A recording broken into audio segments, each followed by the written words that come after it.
Something that's much, much harder to do, let me show you the next one. This is why we created Isaac's Lab. Isaac's Lab works like this.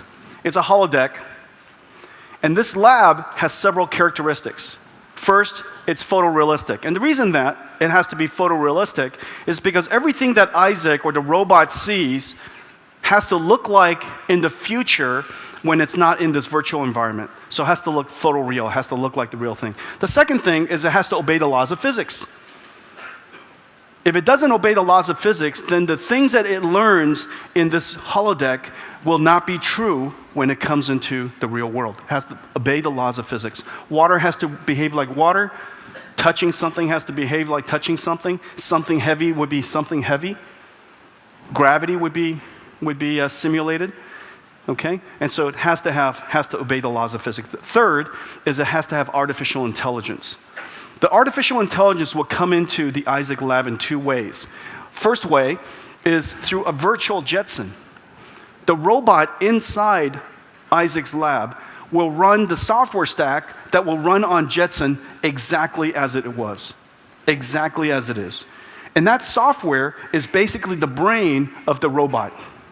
And that brain of the robot will have an algorithm that is injected through the OpenAI gym. So reinforcement learning comes in through here.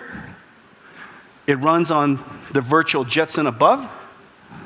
The robot definition, its arms, its physical characteristics, the actuators and the effectors, the cameras, all the sensors are all inputted using a standard robotics input format. The entire environment is designed. You can import the entire office, the entire city. You can import whatever you like to import into this world that you would like the robot to grow up in. Okay? Whatever environment you would like the robot to grow up in, you can import it into this environment. And all of this is running on our GPUs, and so it would be incredibly fast. Now, the reason why you need it to be fast is this.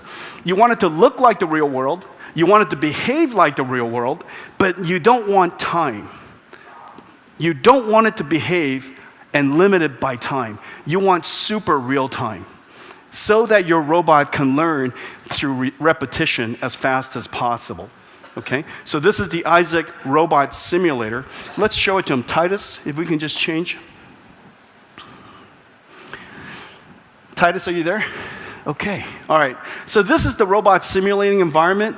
And what we've done here is we imported a little tiny hockey ring. Something simple. The puck is simulated. The ice is simulated. The net is simulated. Okay? And so if I could just notice, first of all, do you see Isaac? Isaac, can we go into full screen mode maybe? So this is Isaac learning. And notice in this virtual world, Isaac doesn't have to be just one robot. The way we do it is this. We replicate Isaac a whole bunch of times. And we let them all learn randomly. It's literally learning randomly.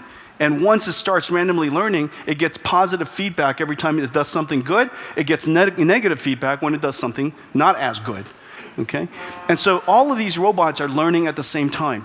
We stop after a while. We take the smartest robot's brain and we replicate it everywhere. And then we can continue. Does that make sense? Okay? We train for a while, we take the smartest student, we give every student the same brain, and then from there, we continue. Imagine if we can teach children like this.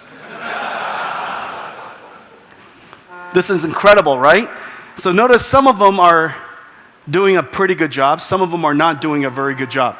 Okay, so this is Isaac learning. Now this is, of course, just hockey.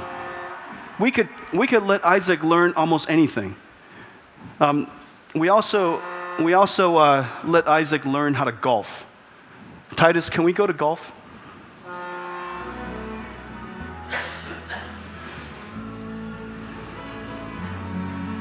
In this particular environment, of course, the grass has to be simulated. The physics of the ball.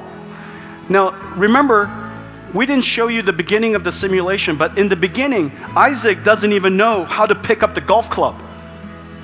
It doesn't even know which side of the golf club to use. But because it repeated it so many times, it eventually figured out that the best way to hold a golf club is with the putter on the bottom. Okay? Isn't this amazing? And it just figured out where the hole is through just... All right.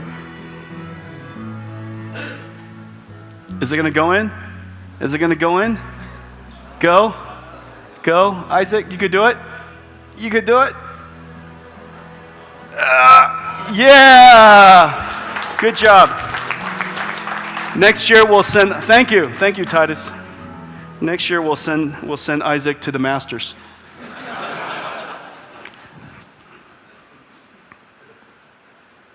And then lastly, all the reference platforms.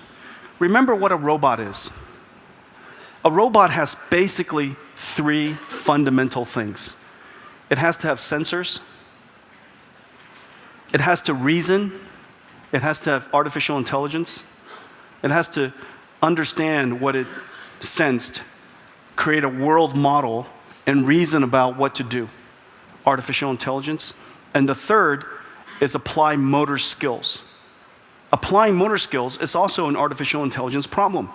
Sensing is an artificial intelligence problem. Reasoning is an artificial intelligence problem. We now finally, for the very first time in computing history, have within our hands the 3 fundamental capabilities necessary for robotics to happen.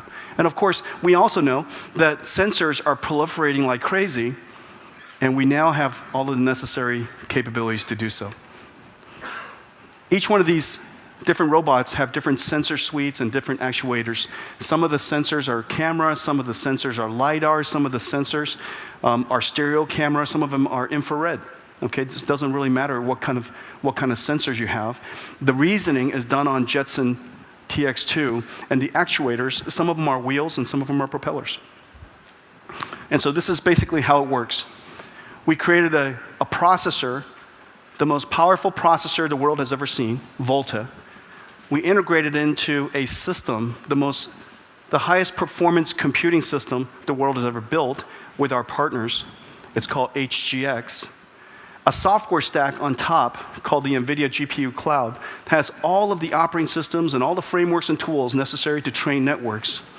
It creates a network, and we have a tool, an optimizing compiler called TensorRT. The NVIDIA TensorRT takes a network that has been trained and optimizes it for Jetson or optimizes it for a local computing platform. That trained network is then downloaded onto Jetson, and as a result, you have artificial intelligence at the edge. AI in the cloud, AI at the edge. Okay? So NVIDIA powering the AI revolution.